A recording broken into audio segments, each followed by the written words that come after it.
We've got Congressman Paul Tonko joining us now, and we thank you very much for being with us, Congressman. I know that this is very important to you. He is a ninth-term member of the House of Representatives representing New York's 20th Congressional District, includes the cities of Albany, Amsterdam, Schenectady, Troy, and Saratoga Springs. And where did he go? Where do I get? Oh, there we go. He's also, there he is. Okay. It's technology. You know, we need a 13-year-old here. You know, that's, I'm sure you were busy, Congressman, and weren't able to hear much of the conversation that went on before, but a lot of what we've been discussing is, in a sense, the dollars and cents that's available to provide respectful care for seniors. And what really the big issue right now, I'm going to walk out a little, I'll go back in a little circle there, is Medicaid. And if you would share with us where we are vis-a-vis the proposed Medicaid cuts that are being worked through in DC, and I'm sure that's on everyone's mind here. So, yeah. Congressman. Absolutely. And I should probably take it right to the beginning source of the Budget Committee that then handed over assignments to various committees. Thank you, Benita, for hosting us today and for your good work in the healthcare arena. You're a good friend to healthcare consumers, including those in the 20th Congressional District. We really appreciate your passion for the issue and the good work that you do.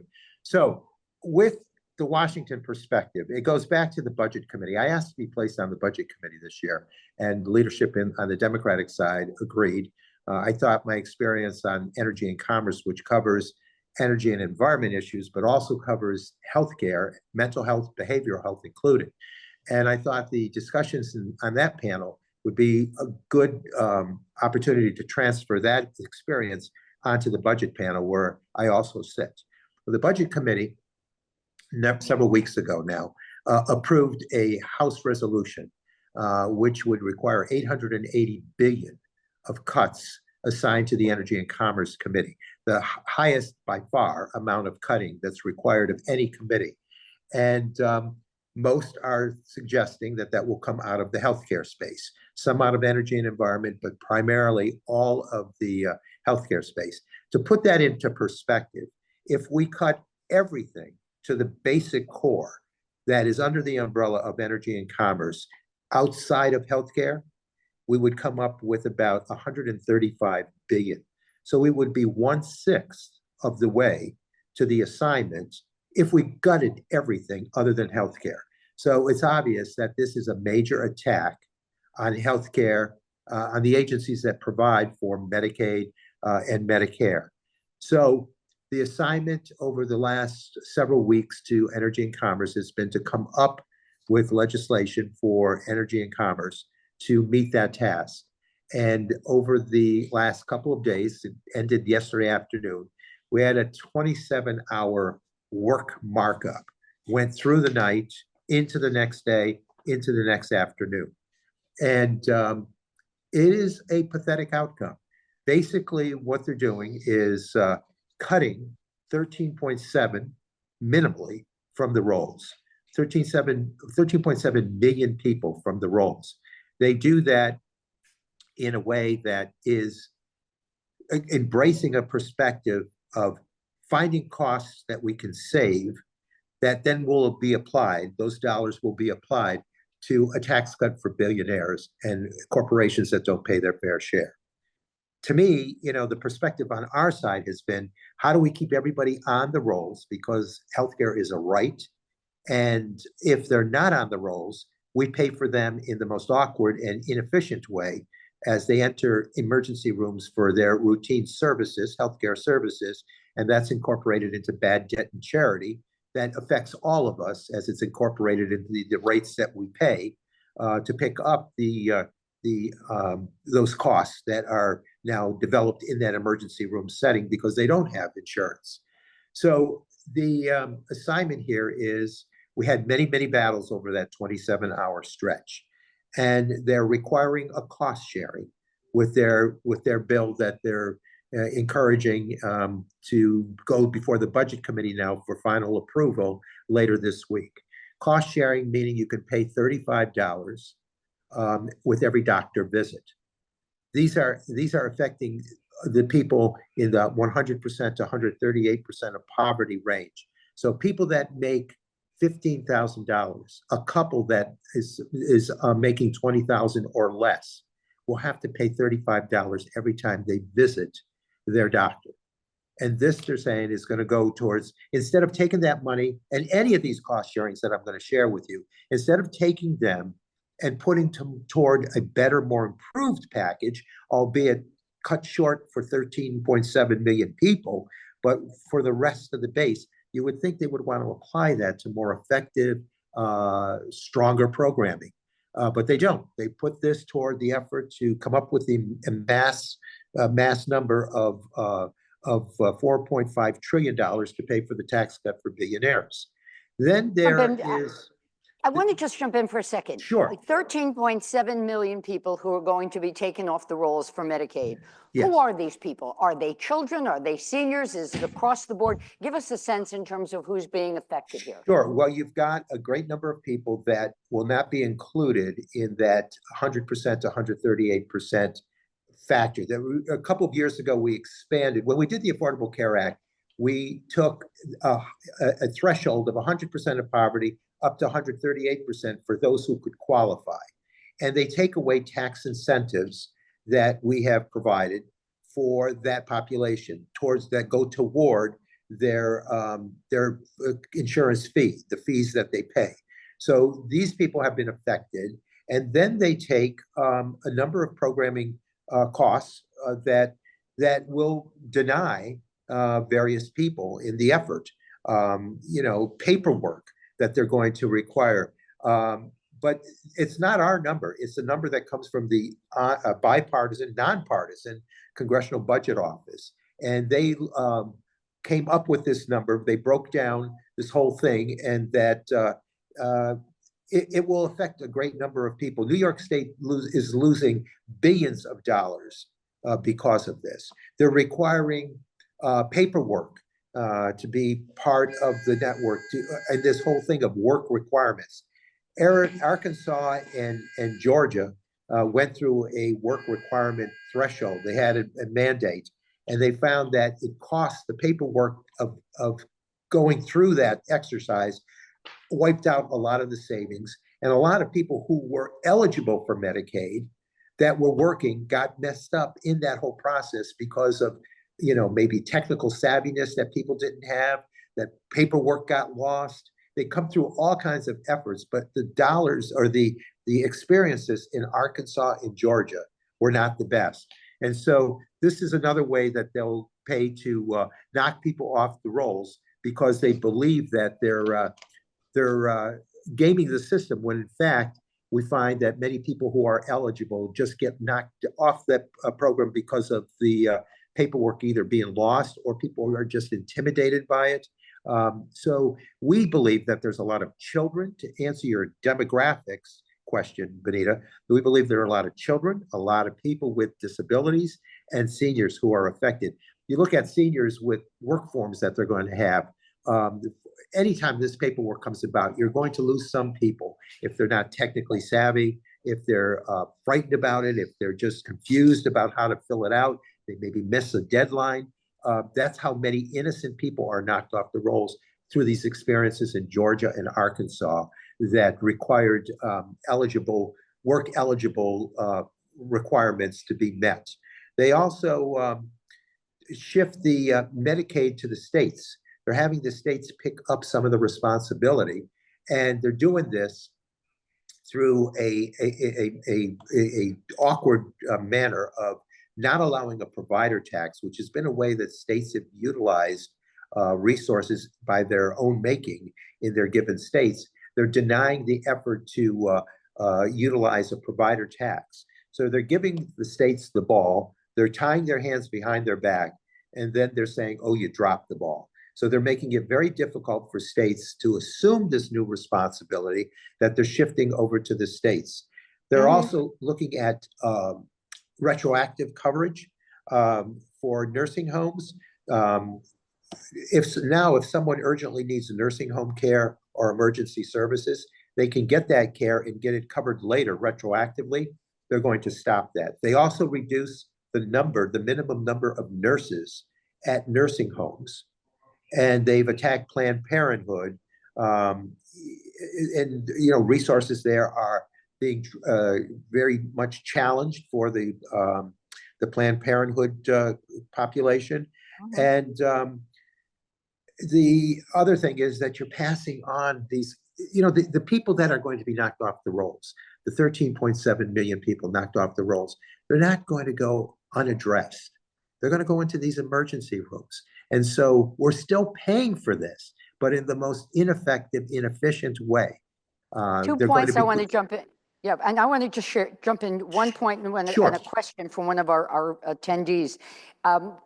There was a recent study out, and I'm sure you've seen it, that finds that 9 out of 10 nursing homes fall short in terms of staffing. Yes. Woefully short in terms of staffing. So what you're sharing now is going to make that, exacerbate that issue. Number one. Number two, we have this is a question from one of our attendees. Sure. If the federal government cuts the amount of funding to states for Medicaid, as you indicated, does my friend have to worry about a 22-year-old son with autism? He's nonverbal, lives with parents, and will need to live in a facility when the parents are older and unable to care for his needs. Can he lose Medicaid, and or what will they cover? Lives in New York City, gets Medicaid and very little SSI. Yeah, see, you know what? It's going to be left to the jurisdiction of the states. And let's face it, if they're going to have their hand tied behind their back because of this rider tax being taken away, if they're now given an assignment that they didn't have heretofore, the New York State budget's been done and completed. So where are they going to go? My concern that I expressed at the table yesterday afternoon was that, look, the states, when they're given this challenge, are going to go after the most expensive. They're going to go after the disabled. They're going to go after the people with multiple complications.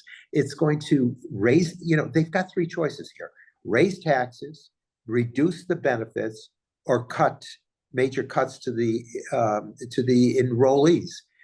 There's no other choices here. This is a partnership that should not be disrupted with the federal and state components. We should have maintained this effort with states. And, this is CBO's forecast. The Congressional Budget Office, which is nonpartisan, they have come up with these numbers, and they're drastic. And, once you allow this to happen, I'm worried that other cuts can come along. But, it will be determined by these states. But to the person who asked the question, I would be very concerned. I'm very concerned for the folks that are most severely impacted healthcare-wise. We had so many people in wheelchairs that were demonstrating outside the committee room for 2 days. People that were dragged out of the hearing because they were making their statements known. This is a really pivotal point right here. And the process, I have to make certain that I get this out as a message. The process is far from over. We will take this now over to the Budget Committee, that it's got to take all the cuts from the various committees, including nutrition cuts at the Ag Committee table that amount to $230 billion, and $330 billion that come from the Education and Labor Committee. There are a number of other smaller things, but they come fused together at the Budget Committee discussion that will be held tomorrow. So, and then that plan has to be reconciled with the Senate plan. And I don't think the Republicans in the Senate like the Republican plan in the House. I certainly don't like it. Paul, there's also so much has been discussed about the cuts to Health and Human Services. And how does that ultimately work to undermine Medicare services, Medicaid services even? But how do those cuts impact us on the grassroots level? Well, certainly, a lot of the work, the effectiveness of the partnership of federal government relies on a quality team. They're gutting some programs, they're gutting some staff at HHS.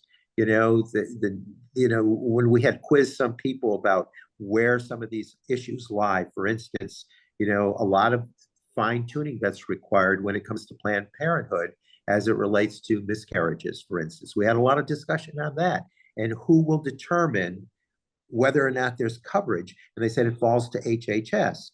And they said, and to which portion? They said ultimately under the auspices of the Secretary of HHS, which is Robert Kennedy. And many people are concerned about, the anti-vax approach that they're bringing, and the kind of experimental things that, don't provide a comfort zone for people.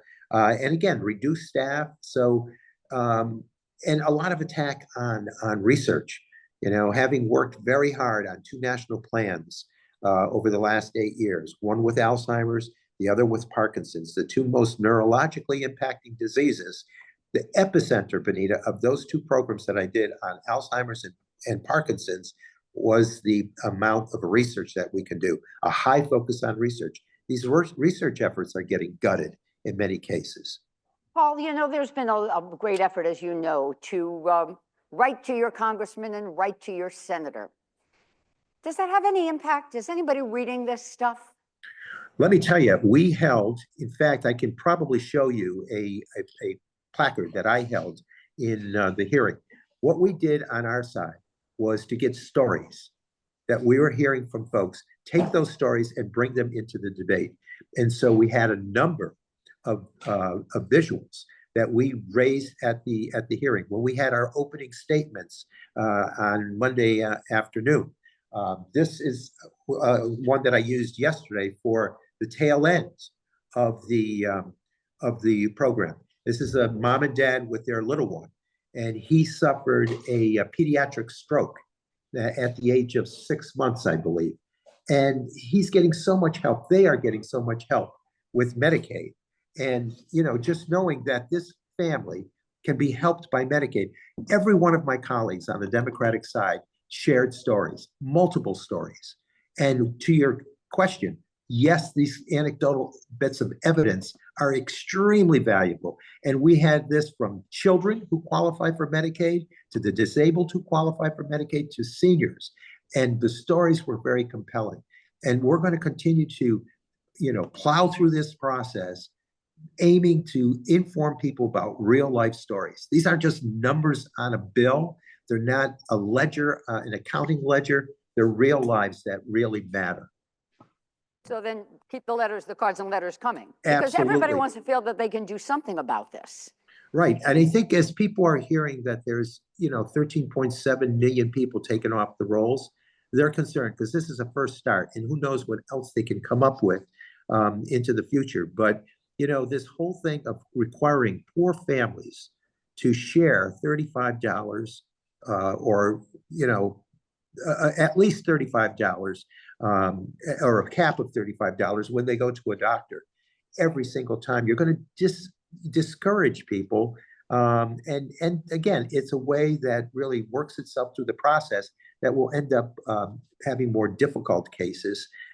Again, and the Affordable Care Act was done with the effort to put more people on the rolls. I can't tell you what a stark contrast there is in these discussions about trying to get people off the rolls so they can have savings that go toward the billionaire tax cut versus keeping people on the rolls, perhaps growing them and making certain that we have efficiency and efficacy on our side, but providing for that fundamental human right of healthcare.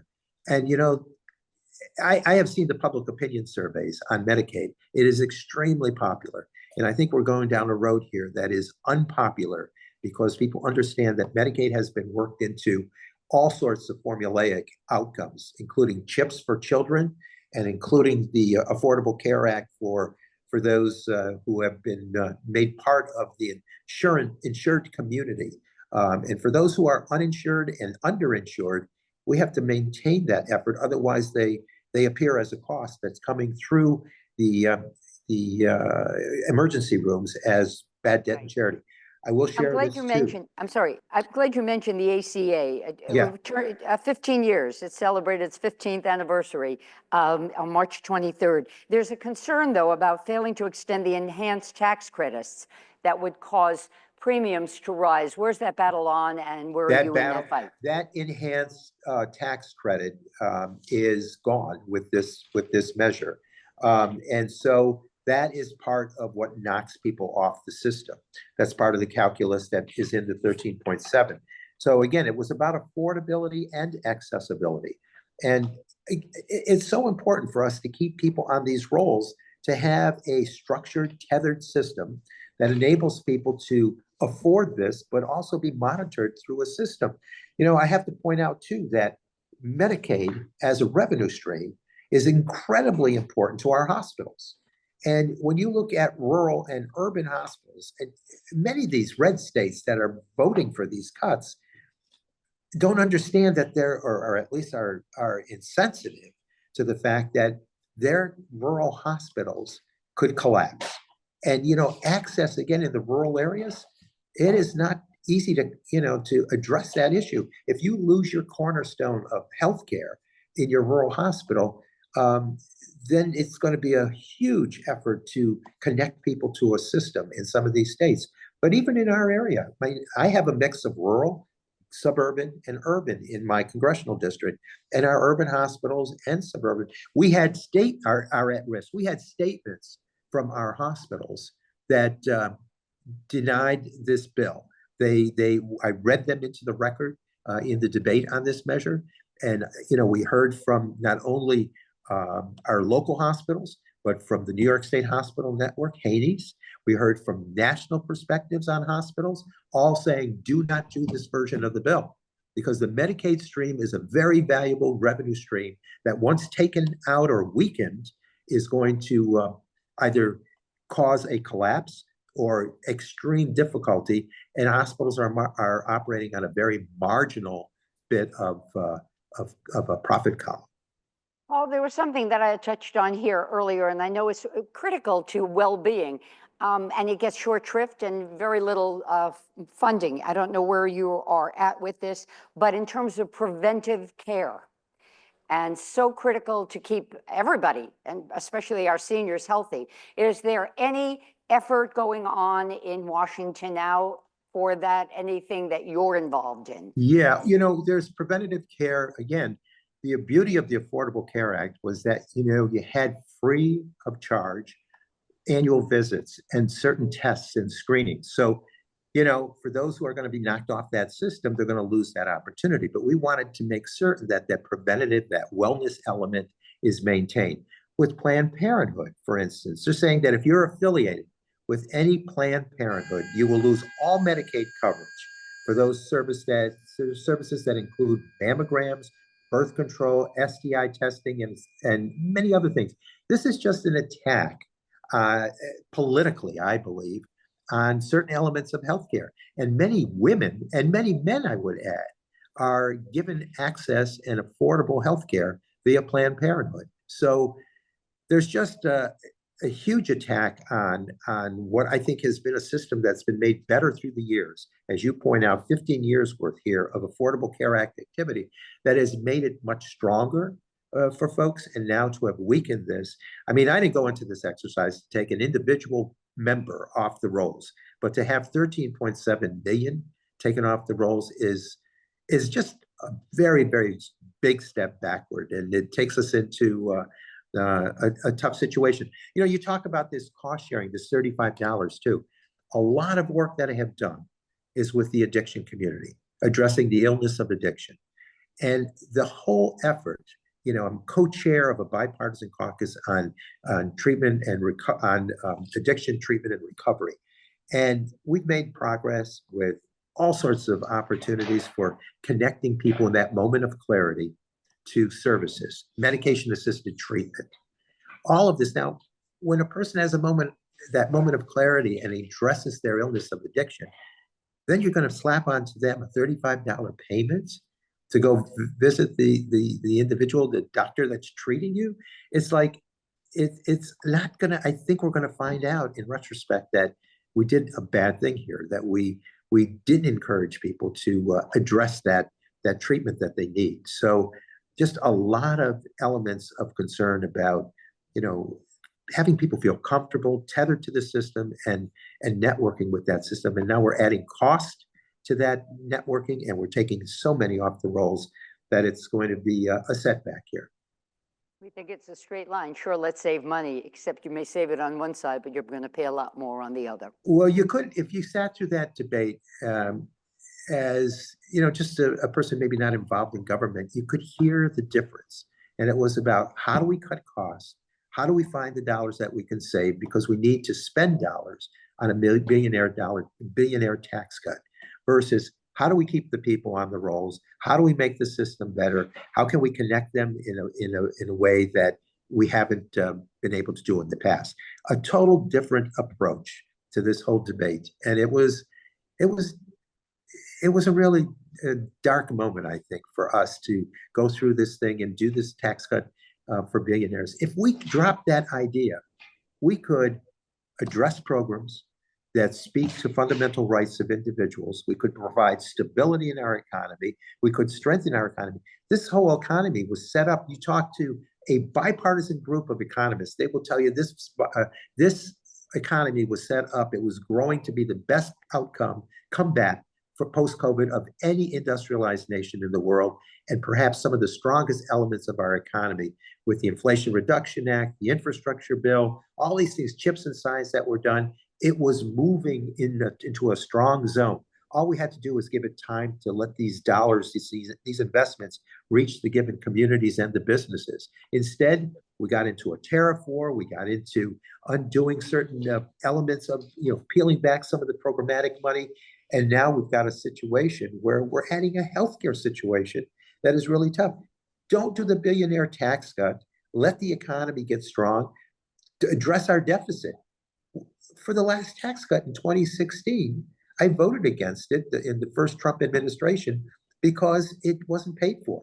And they borrowed $2.4 trillion to implement a tax cut plan. Why do we want to make that permanent for billionaires? We found out we bloated our deficit. I'm going to leave that as a question hanging in the air. Okay. But I think I can say safely that everyone in the room here today and probably attending virtually has concerns about the Medicaid cuts, is supporting your effort to protect them, because ultimately that protects the health of so many, not only nationwide, but right here in New York. I want to thank you for your time, your effort. We appreciate it, Senator Congressman Paul Tonko. And Congressman, we'll keep the cards and letters coming. Yes, absolutely. Please do that, because the advocacy is critical. Always a pleasure to work with you. Pleasure to see you. 2 days, 3 days, I guess, last week in person and now in Zoom. So you're out there. You're working. So thank you, everybody, for your interest in healthcare. This is about our neighbors. This is about our friends. This is about our family. It's about total strangers. If we're all covered with insurance, we're all made stronger, because somehow we have to pay for this. If it's not done through a sound, reasonable plan, it's done through the emergency rooms, which is very awkward and very expensive. So thank you, one and all. Thank you. Thank you. Congressman Paul Tonko. Thank you, Dr. Benita Zahn. No one could have done it better. So thank you so much. I appreciate the effort. Everybody be well. So the question that I hear being whispered behind the scenes is, how do we stop people from aging or being disabled? How do we turn the tide? Is there a fountain of youth out there? I don't think so. And how far are we from, as Senator Clear said, taking these people who have become invisible and making them expendable? How quickly does this budget cut programs that guarantee health care to people in rural communities, in rural states, in urban areas all across the country? How do we advocate to prevent that from happening? Don't underestimate, as he said, the letters, the phone calls, the advocacy that each one of you can do and each one of you out there can do. Pick up the phone, write a letter. These cuts will cripple the people we're here today to protect. And I think back at someone who I had originally as an attendee and then as a speaker at this, a woman named Constance Lehman. And we were talking about Connie last night. Those of you that knew her, someone who is disabled in a wheelchair, but was not disabled up here. She was a best and fiercest advocate. And the mantra is, nothing about me without me. Be present, make your voices heard.